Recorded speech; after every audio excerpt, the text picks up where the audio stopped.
Градоначалникот на Скопје Орце Ѓорѓиевски следната недела ќе го пополни анкетниот лист за имотната состојба и ќе ја плати казната затоа што се уште не пријавил имот во антикорупцијската комисија.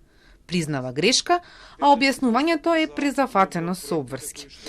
Беше избран пред повеќе од 2 месеца, а законскиот рок во кој функционерите треба да поднесат анкетен лист е 30 дена. Анкетниот лист, бидејќи електронски се пополнува, морам да истакнам и тука да се ја признам својата грешка.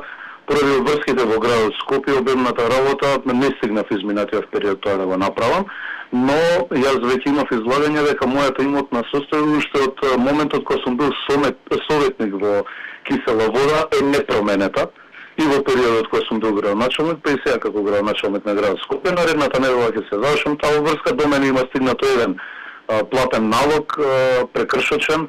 Председателот на ДКСК Адем Чучул во вчерашната топ тема рече дека скопскиот градоначалник се уште не поднел анкетен лист. Од последната информација што имам, нема поднесено. Пуштени му се двата прекршочни платни налози и за престанок на функцијата градоначалник на општина Кисела вода и за град Скопје, уште е во фаза на постапка за поравнување. ДКСК нема можност дополнително да ги санкционира функционерите кои откако ќе платат казната и понатаму не го пријавуваат имотот, вели Чучул, според кого потребни се законски измени.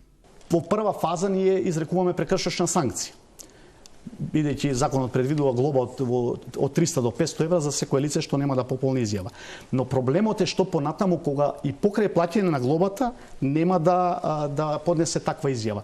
Кај судиите, значи решено тоа прашање го известуваме судскиот совет. Во другите материјални закони, иако ние ќе го известиме органот кој ги избира, односно именува, не е основ за разрешување или за некоја дисциплинска санкција. Уште поголем проблем се лицата што се избираат на непосредни избори, како што се градоначалници, советници и пратенци, таму па нема орган кој ги избира и именува. Во оваа фаза, доколку не поднесат лицата, ние, како што кажавме, ќе отвориме постапка за проверка на имотот и ако утврдиме нешто, ќе ги известиме надлежните органи. Четворица судии досега не поднеле изјава. За еден има веќе прекршочна постапка. За еден е застарена, а за другите двајца дополнително ќе се поведе постапка. За судијата Ѓоко Ристов, кој е под истрага за 350.000 евра скриени во зидот на куќата на неговите родители. Председателот на антикорупцијска рече дека има поднесено анкетен лист, но не бил предмет на проверка. Оваа година ДКСК планира да проверува по 10 судии, обвинители, министри, пратеници, актуелни и поранешни градоначалници.